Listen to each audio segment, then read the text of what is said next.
kumusta ang iyong buhay sa Pilipinas? Lumabas ako at yung kasama ko at nakapalda ko. Dumaan kami sa isang kalsada na may mga truck driver. Marami sila. Wala! Anong nangyari kay Barbie? Meron ka bang karanasan na nakakatako? Or hindi mo makakalimutan? Naabot ako ng panahon na pumatok yung taal. Talaga?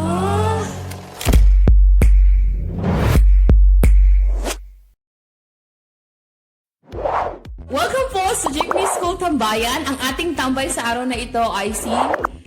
How do you say your name? Your first... I know you had Wadley. Cheyenne. Cheyenne. Pero dito sa Pilipinas ka, Sian. Sian, Sian ang Cheyenne. tawag dito sa akin. Sige, si Cheyenne po ay nandito. So, just like a little idea, nakilala ko siya bago siya pumunta sa Pilipinas habang nag-aaral pa siya ng Tagalog. At it's sobrang masaya to like see her now. Not knowing Tagalog before to like living in the Philippines for 18 months. I don't know if you stay there long enough. 18 months. Tapos, ito na siya. Yeah. Ang galing na niya. Marunong na siya mag-Tagalog. Sige. Magaling ka. Sige. So, kumusta ang iyong buhay sa Pilipinas? Ay, nako. Sobrang masaya. Sobrang masaya yung buhay pag nasa Pilipinas ka. Ano yung pinakamasayang parte? Depende. Pag ito yung panahon, sobrang init. So, sobrang masaya pag nasa kwartong na may aircon. Totoo. Pero sa totoo, sa lahat ay basta sobrang masaya ka doon kasi sobrang masaya lahat yung mga tao sa paligid mo. So, Magaling. Wait, gusto mo bang magpakilala? Hindi naman kita, hindi ko oo nga pala. Ako si Cheyenne, taga Utah ako, dito sa Amerika. Nag-mission ako sa Cavite, sa Pilipinas. Isang taon na kalahati nandun ako sa Pilipinas. Yan, ang galing. At lahat ba ng expectations mo bago ka pumunta sa Pilipinas, nangyari ba siya? O ano yung mga parang inaasahan mo? Ay, noon tinanggap ko yung mission ko or yung tungkulin ko sa Pilipinas, wala akong kaalaman patungkol sa Pilipinas. Kaya wala akong expectation. Kaya lahat yung nangyari sa akin sa mission ay hindi ko makalimutan kasi sobrang astig, pero Sobrang masaya lang talaga, like overall, masaya ka. Ano yung pinaka mahirap na parte noong pumunta ka sa Pilipinas? Ano yung time na nahirapan ka? Meron ba? meron. Sa una, napansin ko syempre dahil sobrang maputi ako. Lagi ako pula. Grabe yung sunburn. Kahit nagpayong ako, Pula ka pa rin? Pulang-pula. yan yung unang bagay na napansin ko. Pero siyempre din, nakita ko yung kahirapan ng mga tao doon sa Pilipinas. At siyempre iba yung buhay namin dito sa Amerika. Kaya gusto ko na tumulong sa lahat pero hindi ko kaya. Oo, di ba? Kaya naawa So, ko mas sa kanila. mas lumambot ang puso mo. Oo, as in, sobrang naawa ko sa kanila. Totoo. So, sana, no? Sana kaya nating lahat na tulungan. Lahat ng mga Pilipino. Pero, wala. Siguro one day, kapag naging Sana. milyonaryo tayo. Balang araw. Balang araw. Sige, ngayon, ano yung pinaka mahirap na parte sa pag-aaral ng Tagalog? Ay, nako. Alam niya, noon pumasok ako sa Missionary Training Center para mag-aaral ako ng Tagalog, grabe yung dugo sa ilong ko! Nosebleed ka talaga? Araw-araw, halos araw-araw. Siguro ako yung pinaka-worst sa Tagalog sa klase namin. Hindi yan totoo. Nahirapan talaga ako. Umiiyak ako siguro araw-araw naman. Talaga? Pero parang palagi kang masaya tuwing makikita kita. Sinusubukan ko na maging masaya. Mahirap kasi yung Tagalog, sobrang maganda siya. Kaso, mahaba yung mga salita. At syempre, yung bibig mo din, hindi nasanay sa pagsasalita ng Tagalog. Kaya, nahirapan naman. Oo. Lalo yung unang araw, nung pinapractice natin yung nga. Nga. Pero, pumasok at lumabas. Hindi nagstay. Labas-pasok lang yung lesson na yun. Grabe, yung paawis ko noon sa klase. Grabe. Kala ko, ay, hindi ko kaya. pero naalala ko sa kanya nung bago siya pumunta ng Pilipinas. Masaya siya palagi siyang nakangiti, palagi siyang positibo, like, parang sobrang, palagi kami magkausap ng kasama niya, di ba? Kasi just like, maganda yung aura mo, yung spirit mo. Hindi ko alam na nahirapan ka pala kasi parang it looks like you got it covered. Like, you got it. Parang ang galing mo lang. Di ba? Pero ngayon, okay ka na, di ba? Sakto lang. Sakto lang. Kaya ko na magtagalog ng konti. Kaya, magaling ka. Sige. Magaling lahat ng nakikilala ko na nag-mission sa Pilipinas. Dahil, hindi lang Tagalog yung natutunan nila kasi naging pusong Pinoy din sila. Yan yung siguro, bago ako umalis sa Pilipinas, sabi ng isang tao sa akin na kahit yung kulay mo ay malayo sa amin, yung puso mo ay pang Pilipina talaga. Grabe. Nag-touch talaga ako. naman. Oo. Ang galing. Ngayon, dahil ikaw ay sabihin nating may pusong Pinoy ka, sabihin nating Pilipinang hilaw. Hilaw, di ba? Ano yung isang bagay na natutunan mo, na nakasanayan mo sa Pilipinas na hanggang ngayon ginagawa mo dito? Unang-una, kahit anong yung pagkain ko, ginagamit ko yung Kutsara? at tinidor. Because it makes sense! It makes sense! Dapat lahat ng mga tao susunod. Oo. Ayun ko, susundin. Oo. Yung tinidor at kutsara, lagi ginagamit natin sa bahay. Ganon din kagaya sa sabi ni Gab Gab, or kagaya ng sabi ng aking kaibigan, dapat maging masaya ka kahit ano yung sitwasyon mo sa buhay. Basta pag nakanditi ka, kakayanin mo kung ano yung kahirapan. Gusto kong marinig kung meron kang karanasan sa Pilipinas na nakakatawa. Hay, nako. Sige.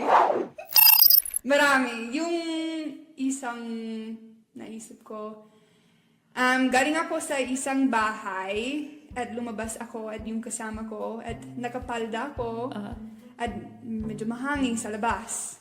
Dumaan kami sa isang kalsada na may mga truck driver, marami sila, at bigla lumakas yung hangin at nabuksan yung aking palda. Oh my God! Nakikita nila lahat. galing sa Amerika. Anong sabi ng mga tao? Hala! Anong nangyari kay Barbie? Barbie ang tawag sa'yo. Barbie ang tawag nila sa akin. Ang ganda mo kasi. Yeah. Sana. Pero ay nako, nahiya talaga ako nun lumabas.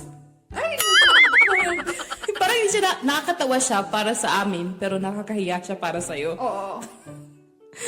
Diba? Simula nun, hindi ako lumabas sa aming bahay. Pag may palda ako, sa ilalim may shorts din. Naka-short din ako. Kasi, Smart. That's good. Oo. Magaling. Buti na lang hindi kayo nag-bike. Diba? hindi ko kaya. Kasi yung ibang mga missionary doon o mga taong nasa Pilipinas nagbabike sila. Diba? Buti na lang hindi. Naglakad lang kayo. Sige, meron ka bang karanasan na nakakatakot? O hindi mo makakalimutan? Palagi mo siyang maaalala? Siyempre yung una, naabot ako ng panahon na pumatok yung Taal. Talaga? At nakatira ko noon sa Carmona. Medyo malapit yung Carmona sa Taal. Kaya nakakatakot yung panahon noon yung may usok. Parang may buhangin, may nararamdaman. Oo, tapos pumapasok sa mata mo, di ba? Oo. At pumunta kami sa bahay namin at nakatira kami mismo sa loob ng bahay namin mga 3 araw bago kami lumabas kasi sobrang grabe yung usok at lahat. Ay, nakakatakot. At hindi lang yon, pumutok ang bulkan, tas nagka-COVID pa. Naka-COVID. Di ba, like, magkasama yan, at naalala ko talaga yung mga nag-evacuate sa mga malapit sa Taal. In-evacuate nila sila sa mga, like, sa mga ibang syudad or places malapit sa Taal o sa Batangas. Pero ang problema, may COVID, so hindi sila pwedeng magkakatabi. So it was really mahirap talaga para sa mga tao na how to stay safe and paano din magkaroon ng shelter kasi nga may may COVID. It was hard. Mahirap ang taon na yun, di ba? Mahirap. Oo. Oo nga.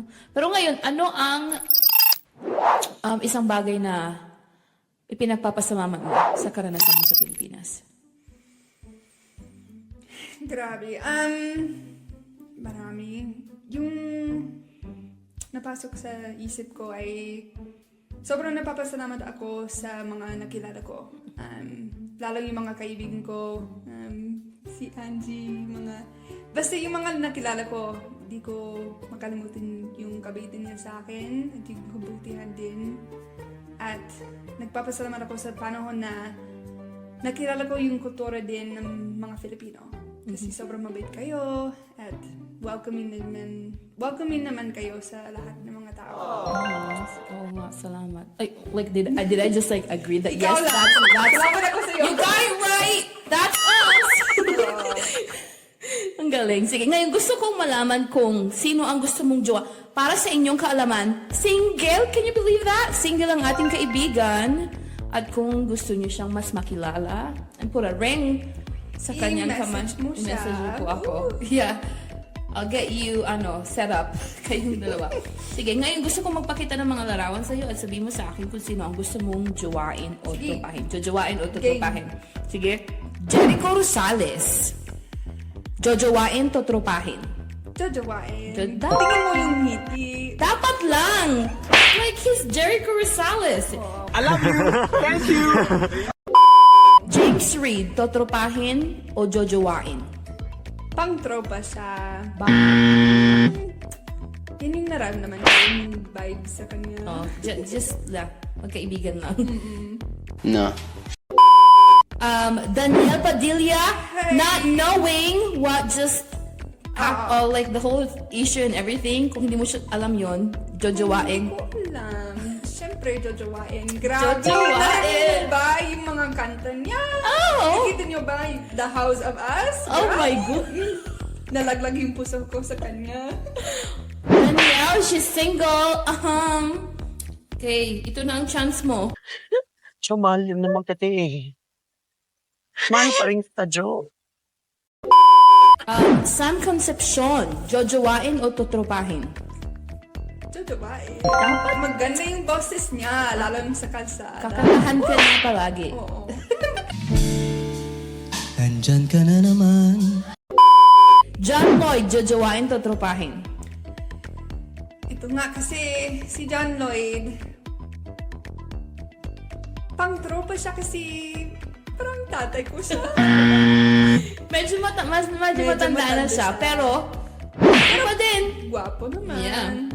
Why is it so easy for you to assume the worst about me?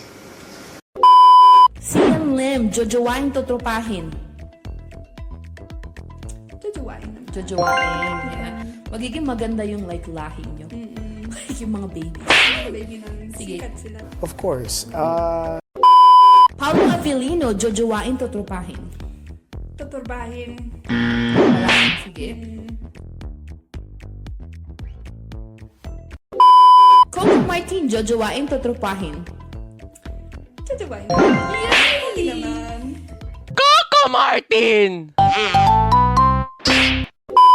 Pepe Herrera, jojowain, tutropahin? Si Pepe Herrera, jojowain. Kasi sobrang Uy, sana all. Kinikilig ka? Kinikilig ka? Kasi nakakatawa siya. Oo. Pepe, narinig nyo ba yan, Pepe? Narinig mo ba? Nakakatawa ka. Gusto ka niyang Mahilig ako jowain. sa mga comedian. Ate, boyfriend mo yan? Mukhang tayo. Bastos ng baka. Enrique Hill, jojowain, tutropahin? Pang-tropa siya kasi sobrang gusto ko silang dalawa magkasama si Liza and Enrique. Bagay naman. Sila pa ba? Hindi ko alam. Akala ko. Siguro. Sana. You know, kahit super busy kami, we still, support each other no matter what. So yeah, super happy for me. Yan, magaling. Yun. Kung sino man ang pinili niyang jojowain, i-contact niyo po ako. Diba?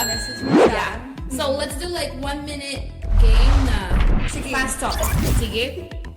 Palawan, Boracay. Boracay. Taglamig, tag-init. Tag-init. Mangga, ube. Mangga. Taong bahay o lakwatsa.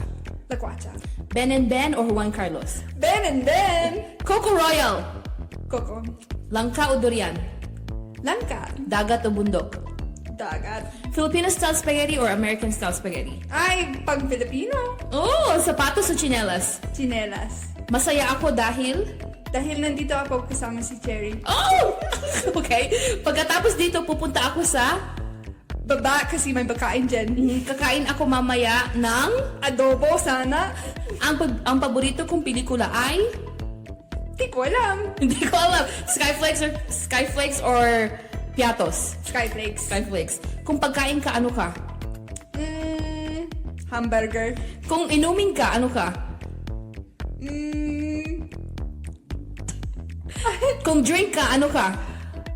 Yung pumapasok sa isip ko, alak, pero hindi. Iniisip ko yung mga ibang drink.